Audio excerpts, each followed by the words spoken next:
Hello, hello, my comic book friends. It is I, Sleepy Reader, aka Damien, and this is another one of my videos where I want to share with you something from out of my collection of comic art books. Uh, the art of comics, books that focus in one way or another on the art of comics. This time around, it's an artist edition. The very first one I ever bought back in 2012, the Gil Kane Amazing Spider-Man Artist Edition. This includes some of his most famous work, or some of the most famous um, Spider-Man issues, in fact. And I think that this is was a really great sort of mini run in comics. I mean, it was sort of embedded inside John Romita's run, and he is the inker, I believe, on some of this work. John Romita is. But Gil Kane is one of my favorite artists. I was always fascinated by his Spider-Man work. I think the very first Spider-Man I ever read was drawn by Gil Kane, either in Marvel 2-in-1 or I think maybe the Death of Gwen Stacy was the first Spider-Man I ever read. I'm not sure. Anyway, so when this came out, I dove in and spent what was a lot of money to me at the time, but it was well worth it. And ever since then, I've been picking up um, picking up these artist editions here and there. Anyway, I'll turn the camera around. We'll take a look inside. Hopefully, this will be fun for you. I know it's going to be fun for me. So let's go. All right, here we are. The front cover.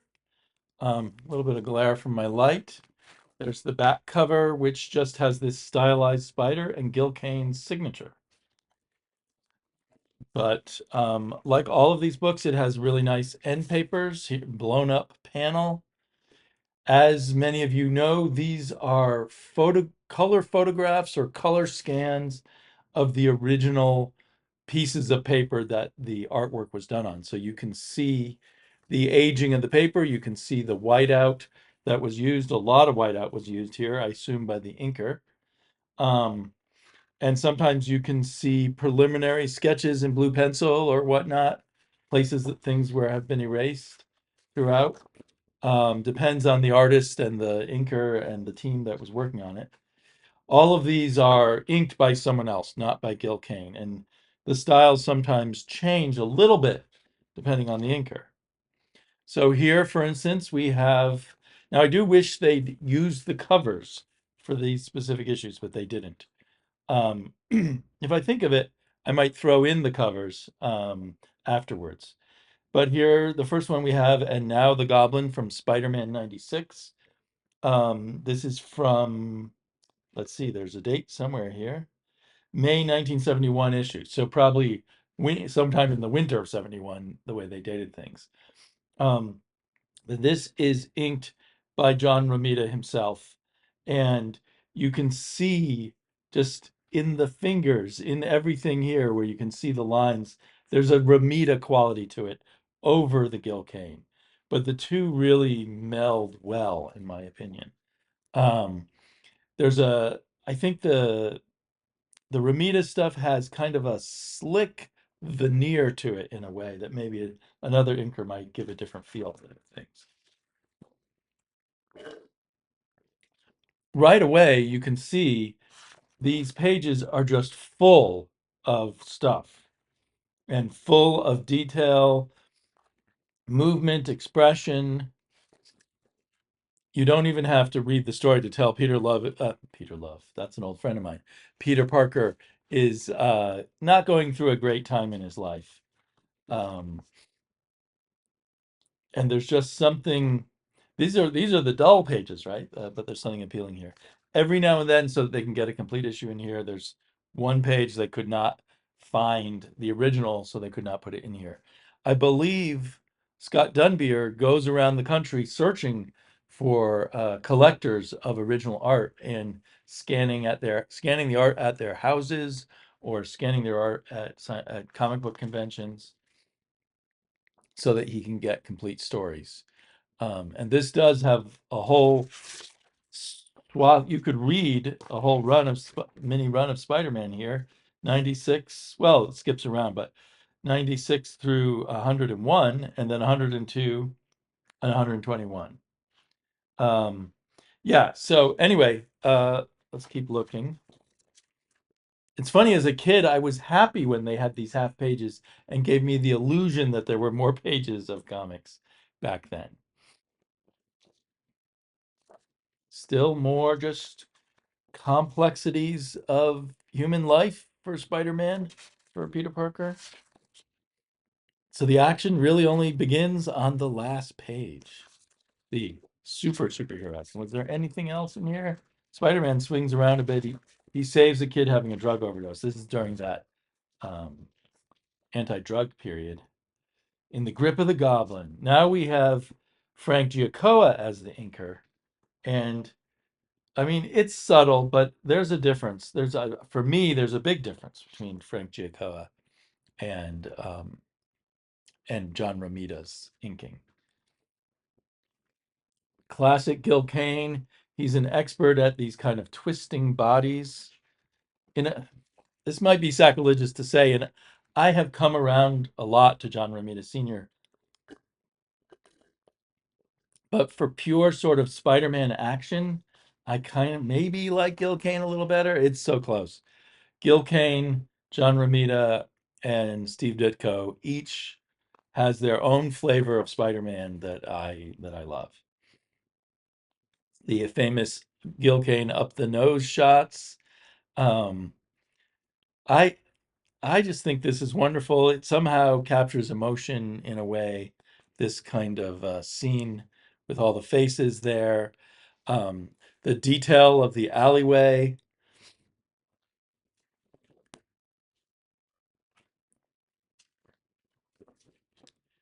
It can't be said that the artists back at this time were not working. They were working very hard, page by page, putting in all kinds of work and thought just in the changing angles, even in the sort of mundane scenes, if you will. And here, he's not just going to draw one Spider-Man in this large panel by the from the standards of that day, but one, two, three, four, five, six figures of Spider-Man in one panel, just again to capture the emotion. Um, it looks like there was a lot of changing of their minds of where the word balloons go. Um, I'm not sure. I wonder if these were word balloons put in by Stan Lee and then adjusted by the letterer. Who's the letterer on this one? Letterers are important, and you really realize that when Sam Rosen is the letterer. Artist emeritus John Romita. I think John Romita may have been involved in a lot of the plotting, even on the issues where he was not the pencil artist.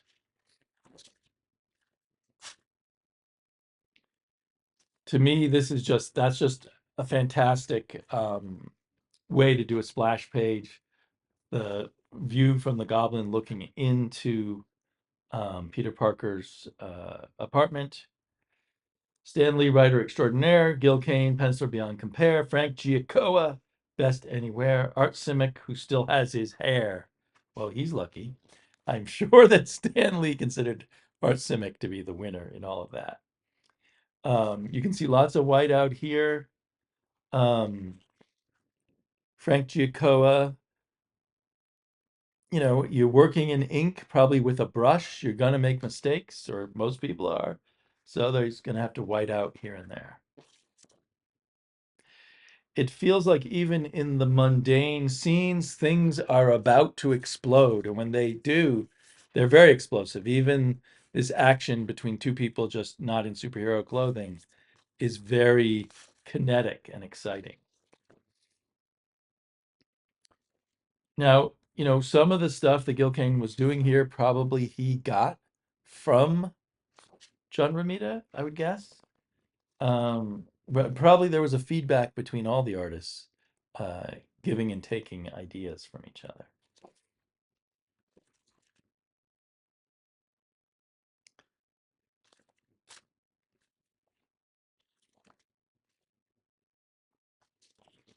Yeah, to me, there's just so much going on. I can just look at these pictures and feel the emotions. Get excited by the action.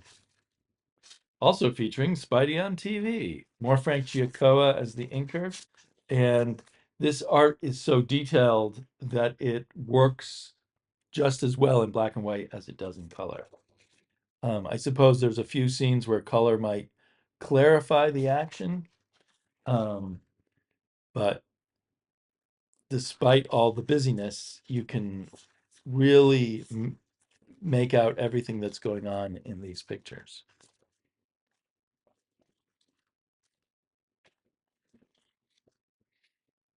I've got to think that these people like Gil Kane and John Romita and Frank Giacoa, they were artists and artisans. They were proud of their work. They wanted to put quality into every page. I think they were in a competitive business where if you can't put out the quality and put it out quickly, you have to move on and do something else.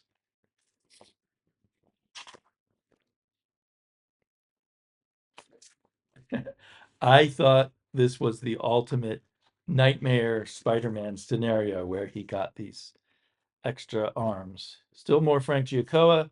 Now Stan Lee has pulled in Roy Thomas to write. Stan Lee is already moving away from being a scripter at this point. We don't have a date here.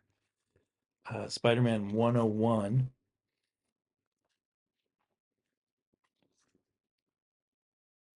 I love that shot there. So much of this, just from flipping through it, you can see so much of this is about the emotions in Peter Parker's life and the emotions of people around him. Gwen Stacy and Osborn. Not to mention even the emotions of good old Morbius.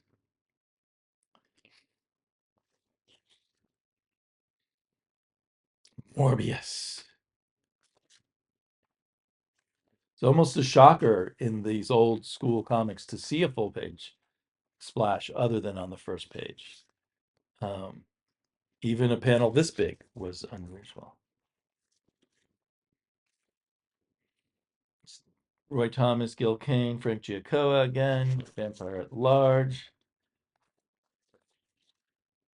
I have a friend who's a Spider-Man run fan who does not like this Morbius and Spider-Man with multiple arms storyline, but I have a huge affection for it. Maybe it goes back, to childhood, or maybe it really is good. I don't know. It's pretty wild. I like the nightmarish aspect of it. Get the explanation of Morbius's beginnings. And as a kid reading these Spider-Mans, I thought Morbius was like the coolest supervillain. Nowadays, people consider him kind of a joke, and he probably is. But at the time, seemed really cool to me. Oh, this was in one of those double-sized issues when it was 25 cents. So this issue is extra long. What's it going to be, about 34 pages?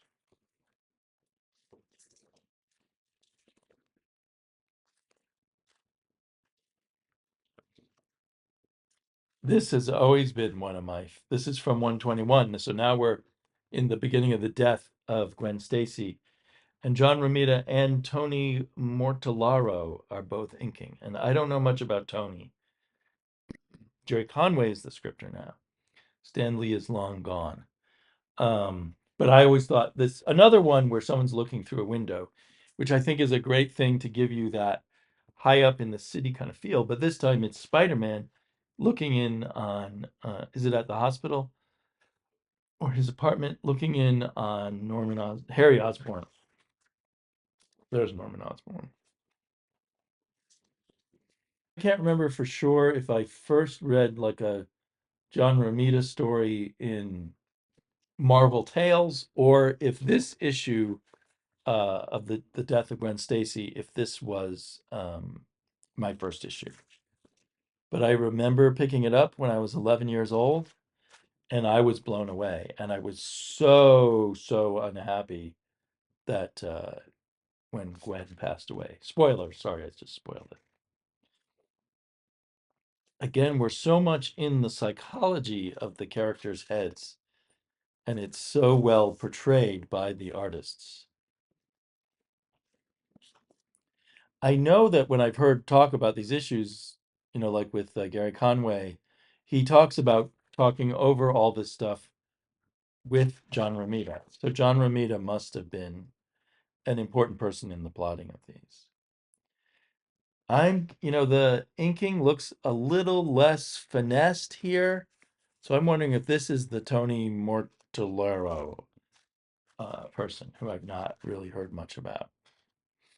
I'd love to know page by page which one is Ramita and which one is Mortellaro. And there it is. I thought he'd saved her. And then she turned out to be dead. This had so much emotional impact for me.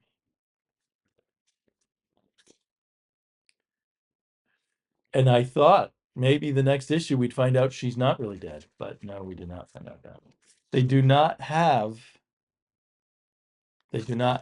the issue that follows. And was it also penciled by Gil Kane?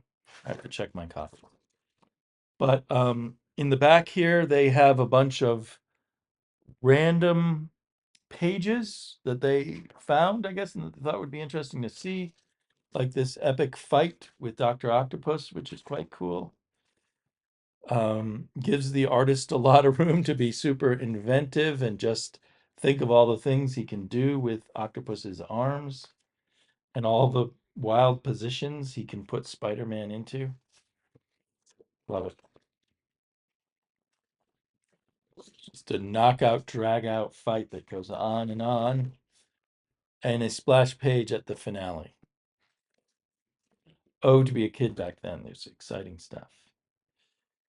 This is from 1970. What's the issue number? Number 92.